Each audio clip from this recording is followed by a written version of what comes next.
The grease under Julian's fingernails had become a permanent deposit. A dark crescent moon beneath the nail bed that no amount of orange-scented hand cleaner could ever completely lift. It was November 1997, and the air in the valley smelled of damp coal soot, wet oak leaves, and the sulphurous rot of the nearby paper mill. In the gravel driveway of his parents' small ranch house, Julian stood over the open-engine bay of a 1982 Oldsmobile Omega. The car was a monument to familial stubbornness. It was a copper-colored box of dented sheet metal and vacuum leaks, handed down from his Aunt Clara after she realized the local newspaper ad to sell it cost more than the scrapyard was willing to pay. Every male relative in Julian's family had, at some point, laid their palms on its grease-slicked valve cover. Uncle Thuron had patched the brake lines with copper tubing and a hand-flaring tool that left the fittings slightly misshapen. Uncle Vance had bypassed a blown heater core by rerouting a coolant hose through the firewall, leaving the passenger footwell smelling eternally of boiling antifreeze. Julian's father had contributed a mismatched alternator from a junked Buick, which had finally given up its ghost 3 days ago. Julian wiped his palms on a rag that was more grease than cotton. He held a cheap analog multimeter to the battery terminals. The red needle hovered just above 11 volts. 11 volts was a death sentence for a car without an alternator. It meant the starter would click once, a dry metallic rattle, and then die. Julian had spent the last 48 hours charging the battery on a slow-trickle charger borrowed from his neighbor. He had calculated the math of the car's electrical consumption down to a science. Without the alternator replenishing the charge, the headlights, the radio, and the heater fan were off-limits. If he ran nothing but the engine's ignition system, a fully charged lead-acid battery could sustain the spark plugs for exactly 22 miles before the voltage dropped below the threshold required to keep the fuel pump running. The dealership was 15 miles away. Inside the house, the low, rhythmic thud of a virtual explosion rattled the thin glass of the living room window. Kalen and his friend Gid were occupying the floor in front of the 20-inch Zenith television.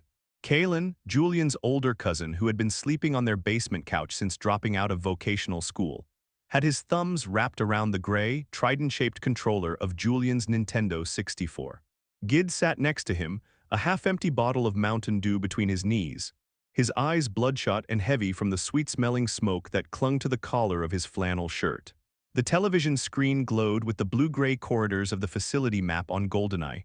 Julian had saved up for 6 months, bagging groceries at the local supermarket to buy that console. Now it was rarely his. Kalen and Gid treated the living room like a personal lounge, leaving empty chip bags and sticky soda cans on the carpet, their laughter loud and dismissive whenever Julian walked through the room. Kalen didn't look up from the screen when Julian entered. He kept his eyes locked on the moving pixels, his thumb hammering the yellow button to reload his weapon. "Hey," Kalen said, his voice thick and nasal. "Gid's truck is done at the dealer. They finished the warranty work on his transmission. We need a lift down to Midway Chevrolet." Julian stood by the door, the cold draft from the hallway hitting his lower back. "The Omega doesn't have an alternator, Kalen." "I told you that yesterday." Gid snorted, his gaze fixed on the screen. "Just jump it, man. It's got wheels, don't it?" "It's 15 miles, Julian said. He kept his voice flat, trying to mask the irritation that rose like bile in his throat. "The battery will only take me 22. If I drive you down there, I won't have enough juice to get back. The battery will die on the highway." Kalen finally paused the game, the screen freezing on a blocky red corridor. He turned his head, his face carrying that familiar, lazy grin that usually preceded a favor he had no intention of returning. "Come on, Jules. Gid's got jumper cables in his toolbox. We'll give you a jump before you leave the dealer lot. Let it run for 20 minutes off his truck's battery. That'll give you plenty of charge to get back, plus Gid's got cash, he'll throw you $5 for gas. That's almost 4 gallons. Julian calculated the risk. $5 was indeed 4 gallons of regular unleaded, enough to keep the Omega's tank from dipping into the red. And if Gid actually hooked up the cables and let his truck run, the high-output alternator on his new Silverado would easily dump enough surface charge into Julian's battery to get him back to the driveway. "You promise you'll jump it before I head back?" Julian asked. "I don't have a phone. If I get stuck on Route 8, I'm walking." Yeah, Gid said, pushing himself up from the floor and grabbing his denim jacket. "We got you, man. Don't be so paranoid. Let's go before the service department closes." The drive to Midway Chevrolet was an exercise in pure tension. Julian sat stiffly behind the thin plastic steering wheel, his eyes darting constantly from the road to the dashboard. The fuel gauge was low, but it was the small, aftermarket voltage meter Uncle Vance had tapped into the fuse block that held his attention. The needle was sinking. 11.2 volts, 11 volts, 10.8 volts. Every bump in the asphalt made the copper-colored dashboard creak. The cabin was freezing. Julian refused to turn on the heater fan, knowing the electric motor would pull another 3 amps and cut his range by 5 miles. In the passenger seat, Gid was talking loudly over the wind noise coming through the dry-rotted door seals, describing the new exhaust system he wanted to install on his truck. Kalen was in the back, his knees pressed against the vinyl back of Julian's seat, humming the pause screen music from the video game they had just left. They smelled of stale tobacco and cheap weed.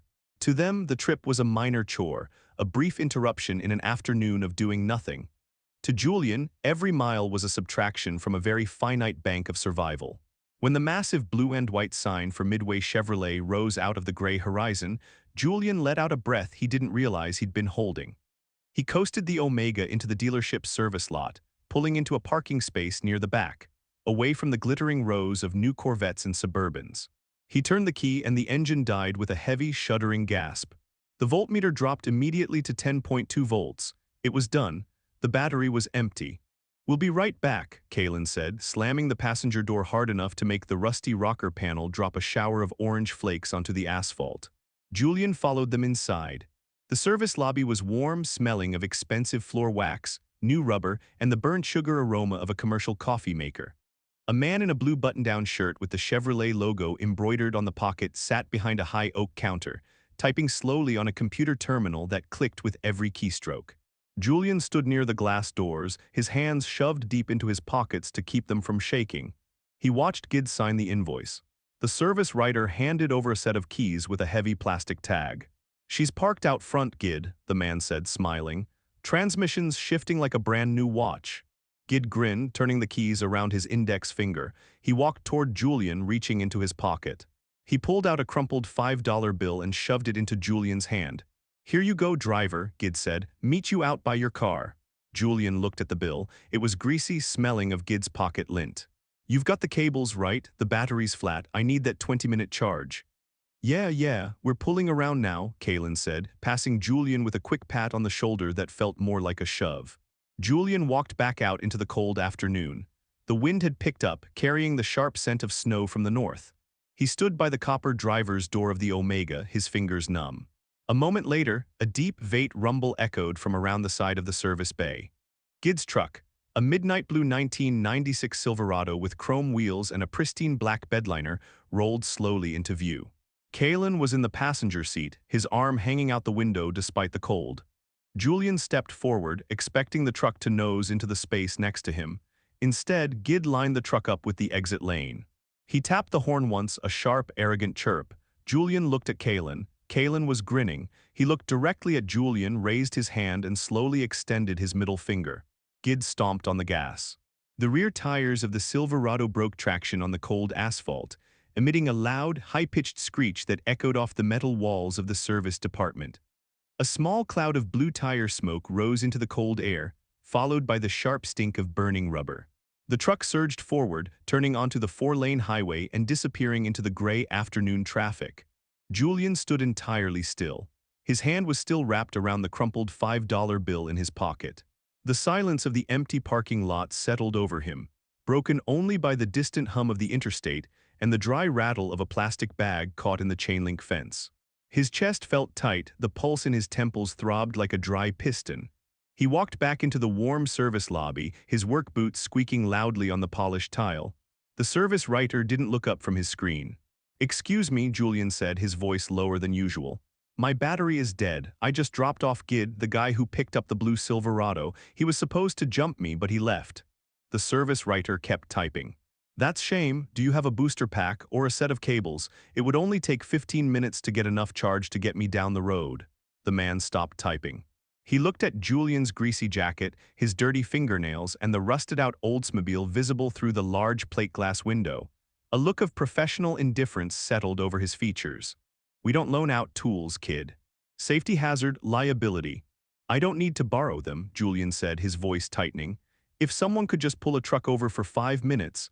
Our technicians are billed by the hour and the shop is closing in 20 minutes, the man said, his tone sharpening. We don't do roadside service in the parking lot. There's a payphone by the vending machines.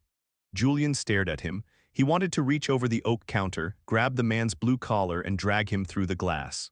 Instead, he turned and walked toward the yellow light of the vending alcove. He didn't have a quarter for the phone. He had the $5 bill, but the coin slide on the black payphone only took silver.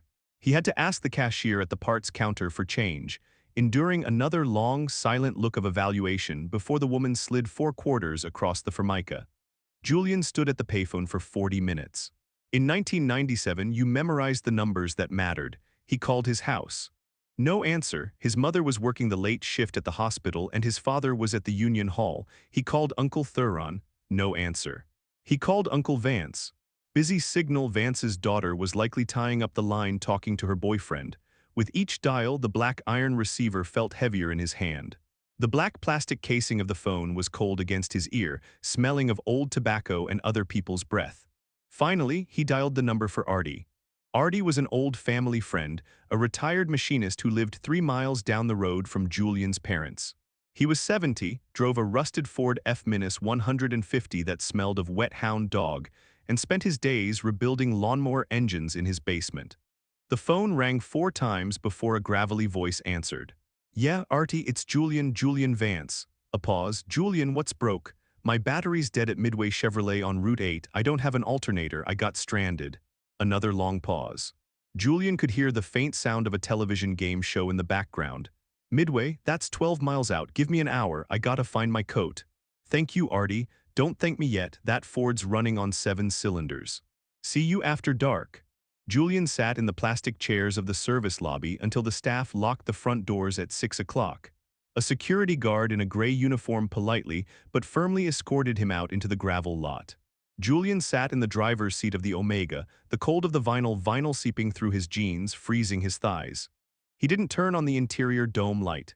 He just sat in the dark, watching the headlights of passing cars sweep across the dashboard, illuminating the dead voltmeter. He had 3 hours to think. He didn't think about screaming at Kalen. He didn't think about throwing a punch at Gid's jaw. Physical confrontation was messy, loud, and ultimately temporary. It gave the other person a chance to play the victim, to yell back, to rationalize their behavior. No, Julian thought about the N64. He thought about Gid's truck. He thought about Gid's father, a man named Vance Sr. who ran a small logistics and distribution warehouse on the edge of town. The same warehouse where Gid and Kalen had recently been hired as material handlers, earning $10 an hour, a fortune for teenagers in their town. By the time Artie's Ford F-150 rumbled into the lot, its single headlight illuminating the copper side of the Omega like a searchlight, Julian's mind was cold and clear. Artie didn't say much. He got out of his truck, his knees popping in the cold air. He hooked up the heavy, industrial-grade jumper cables he'd made himself from welding lead. He let the Ford idle high for 25 minutes, the belt squealing in harmony with the engine's rough idle. That should get you home, Artie said, wiping a drip of oil from his nose with the back of a leather glove. He reached into his pocket and pulled out a crisp $20 bill. Take this, go to the junkyard tomorrow, get a rebuilt alternator. You can't be driving around like a ghost. Julian tried to push the money back. Artie, I can't take it, the old man growled, slamming the Ford's hood down. Your dad helped me pull a well pump last summer, we're even. Just get that piece of junk fixed. The drive home was silent. Julian kept the headlights off, running only on his orange parking lights, navigating by the pale moonlight reflecting off the wet asphalt. The voltmeter held at 11.5 volts all the way to the driveway. When he walked into the house, the living room was empty. Kalen and Gid were gone, but the smell of their weed remained, a faint, skunky residue hanging in the warm air under the ceiling fan. On the floor, the Nintendo 64 sat with its power light off, the black cartridges of GoldenEye and Mario Kart stacked carelessly next to the heat vents. Julian didn't go to bed. He went to his room and retrieved a small toolbox he kept under his bed. From it, he pulled a utility knife, a roll of black electrical tape, and an old, non-functioning AV cable he had salvaged from a broken camcorder in the garage. He sat at his desk under the low glow of a halogen lamp. He took the working AV cable from the Nintendo 64. Using the tip of the razor blade, he meticulously sliced open the soft rubber sheath of the yellow video lead, about 6 inches down from the connector that plugged into the console. Inside the sheath, he found the tiny copper core, the single strand that carried the composite video signal to the television. With a small pair of wire cutters, he made a clean, microscopic snip through the copper. He left the ground shield intact so the cable would still feel solid and unbroken from the outside. Then, he took a tiny piece of clear plastic wrap, placed it between the severed ends of the copper wire to ensure they could never make contact, and carefully pulled the black rubber sheath back together. He wrapped a single, tight layer of black electrical tape around the splice, making it look like a standard, homemade repair for a frayed wire. He plugged the modified cable back into the console and turned the power switch on. The television screen remained black. The red power light on the N64 glowed brightly, and the audio cable still carried the faint, rhythmic hum of the game's menu music, but there was no picture. To anyone else, it looked like a standard hardware failure, a bad cable, or a blown video chip inside the machine. Julian hid the functional AV cable under the floorboards beneath his bed, right next to his stash of spare spark plugs. The next afternoon, Julian was sitting on the porch when Kaylin and Gid came through the front gate. They were laughing, Gid carrying a box of frozen pizzas. They didn't look at Julian as they walked past him, but Kaylin gave a small, mocking snort under his breath. "Hey Jules," Kaylin said as he opened the screen door. "Left some gas money on the table for you yesterday, hope you made it."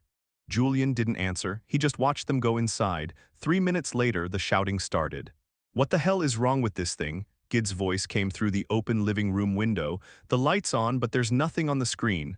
"Did you jiggle the cord?" Kaylin asked. "Yeah, I jiggled it, nothing. It's just black." Julian walked inside, his face carefully blank. He stood in the doorway of the living room, watching Kaylin drop to his knees in front of the television, furiously blowing into the back of the cartridge and slamming it back into the slot. "It's dead," Julian said quietly. Kaylin looked up, his face red with frustration. "What did you do to it?" "Nothing," Julian said, shrug. "It's been acting up. I think the video output board finally fried." "It's an old console, Kaylin. I told you we shouldn't leave it running for 6 hours straight." Gid threw his controller onto the carpet. "Man, this is garbage. We were going to play the tournament today. Can't you fix it?" "You fix everything else." "I don't have the tools for microelectronics," Julian said, "and I don't have the money for a new cable. I spent my last $20 on a used alternator from the yard." Kaylin cursed, kicking a plastic cup across the room. Without the game, the living room felt empty, cold, and boring. Within 10 minutes, Gid grabbed his keys. "Let's go to the arcade," Gid muttered. "This place blows anyway." Julian watched them leave. Phase 1 was complete. The house was quiet again. He waited 7 days. He wanted the memory of the dealership to fade from their immediate thoughts. He wanted them to believe he had accepted his defeat, that he was just the quiet cousin who drove a copper-colored piece of junk and worked at the grocery store. On the following Friday, Julian walked down to the mobile station on the corner of 5th and Elm. It was raining, a cold, driving sleet that turned the gutters into rushing streams of brown water. The payphone stood under a small plastic awning that did little to block the wind. Julian lifted the heavy receiver and dropped 2 quarters into the slot. He dialed the direct line to Vance Logistics, the warehouse owned by Gid's father. The phone rang twice before a woman's voice answered. "Vance Logistics, how can I direct your call?" "I'd like to speak with Mr. Vance, please," Julian said. He kept his voice low, slightly gravelly, dropping his pitch to sound older, more like one of the truck drivers who frequented the local diner. "Who may I say is calling?" "I'm a concerned neighbor of his," Julian said. "It's about the safety of his warehouse operations." "One moment." The line clicked, and then a series of electronic hums followed before a deep, gruff voice came through the line. "This is Vance." Julian took a slow breath. He looked out at the rain hitting the asphalt, the neon red sign of the mobile station reflecting in the puddles. "Mr. Vance," Julian said, his voice steady and clinical. "I'm calling because I have some family members who work at your facility, specifically in the shipping yard." "Okay," the man said, his tone immediately defensive. "What about them?" "I think you should know that some of your material handlers are operating the heavy forklifts while under the influence of narcotics," Julian said.